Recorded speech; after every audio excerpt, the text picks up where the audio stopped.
Hey fam, so I was just logging on to update and give, I don't know, a little insight. So today is kind of the anniversary of the day I buried my mom. Uh, so 2 days ago was when the funeral was in 2018, and then today is when we buried her. So it's been a rough couple of months, I'm not gonna lie.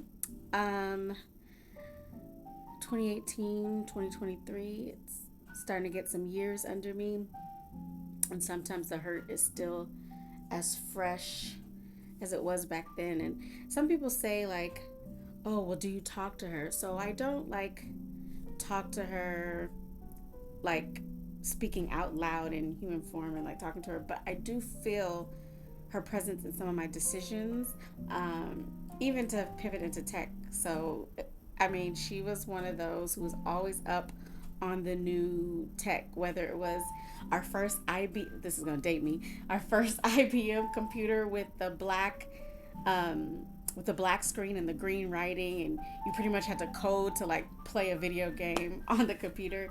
Um, to the early dialing up at the when you're getting onto the internet and you're hoping like nobody's on the phone, so you don't get kicked off the internet, to the loud printer with the perforated lines on the side of the sheets. Comment below if you're an old millennial almost going into Gen X and you can remember all these things. She had, she was one of the first people in our group to have like the big old VHS camcorder, doing home videos with this big old boombox looking thing that was a VHS recorder. To this big old fax looking phone that was a car phone that you plugged into, I forget what it's called, where the lighter is. And it was this big old fax machine phone. To I mean, the list goes on and on, to her, and nowadays talking about just Google it, or making sure she gets the Samsung phone when it first comes out, and she would go to her little Geek Squad, or her little the little free classes they give at Best Buy, so that she could be up to date with her Samsung. So tech has definitely been in my life, for as long as I can remember. Even to her doing a charter school and it being very tech forward when she first was writing the curriculum. This was before iPads were in every hand and in the classroom. She was talking about having individualized computers, at every workstation for the kids, and video conferencing one classroom to another classroom in a different part of the world.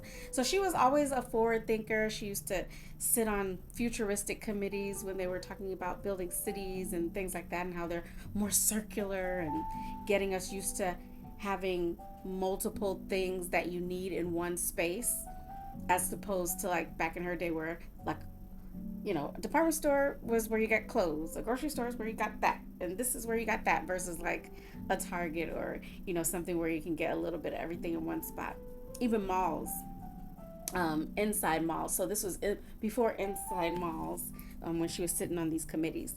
But anyway, as I go down memory lane, just to say, now that I'm making this pivot into tech as a career, um, I feel her guiding me in just how detailed I am, even with the job hunting, like a SDR, BDR, or the different presentation models that I do to try to stand out from the noise of job applicants. So even though it hurts like hell, and even though I miss her dearly, especially moments like this, transitional moments, I feel like we would be brainstorming, and she would be such a key role in even me prepping for interviews, and making sure all my transferable skills are right on my resume, all that kind of stuff.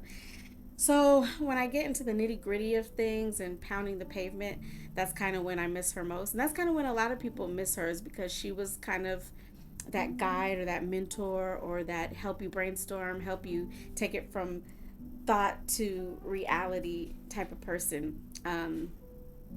So I was just getting on here to share that. I'm super excited about this pivot. Um, haven't landed a job yet. I had two 2 round interviews. I got my first actual rejection.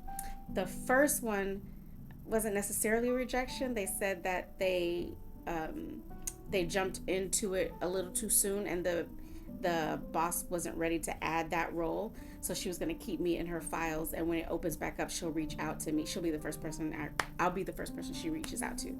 So to me that felt like, okay, well, the interview went good, the second round went well.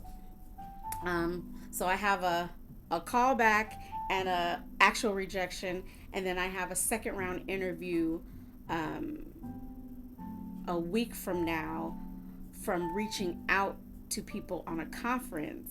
And they were so impressed by the kind of unorthodox way in which I was going for job hunting that they just set up an interview with me, not even application or anything. And that one, I did the first round, and then now I'm going to meet with the person's boss for a second round.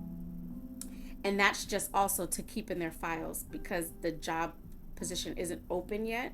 But I think she was just so impressed, and she wanted to kind of get me in the system so that when it does open, her recommendation will hold some weight because people have already kind of interviewed me and screened me, if you will. So that kind of stuff keeps me going. I mean, my why keeps me going. Being a type 1 diabetic, these health benefits, come on. Entry level tech with day one full benefits packages is very appealing. Um, and also just creating generational wealth with our daughter, who is 2 years old. Being able to invest back in myself with my art with this extra money that my bank account wasn't used to, on a consistent basis. It was used to in like spurts based on jobs, but not on a consistent basis, the level of income that comes from tech. So the increase is exciting. I've been watching a lot of people, especially from Course Careers. Shout out to Course Careers if you're interested in pivoting into tech. Definitely use our referral link in the comments, so that you can start on your tech journey. But people have been very transparent in sharing like day in a life once you get the role, day in a life of job hunting, kind of like what we've been doing on our channel.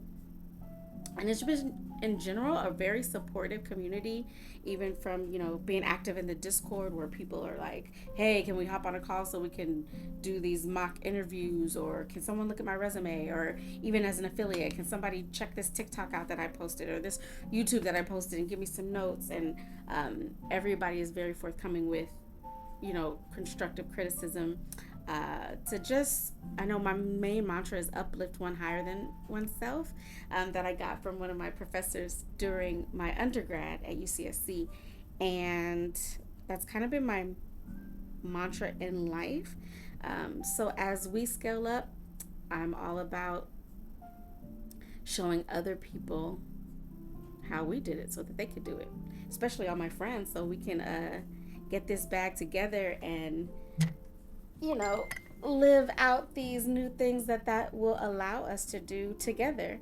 Um, Bring everybody up. And the tech is now. So anyone who's talking about it's the future, it's now. So get used to it. Figure out your relationship with it, so you're not on the leave behind bus, because it's getting integrated into everything. So you don't have to think of tech as like coding, or you don't have to think as tech is in everything. So you can literally stay in your wheelhouse, stay in your strengths, but in the tech sales space, or in the account executive space, or in the sales engineer space, but in, like for me, ed tech education, or tech in software in entertainment and AI and things like that, or content creation type of software companies. So you can stay in your wheelhouse as you pivot into tech. So that's a misconception I think a lot of people think. And also, the base pay plus commission. So it's not, when you think, sometimes when people think of sales, they think of just commission, but there's a substantial livable base pay with on target earnings that a lot of times are uncapped. So you can be into the six figures in an entry level position. So it's kind of crazy. But oh shoot, I gotta tell my dog to shut up.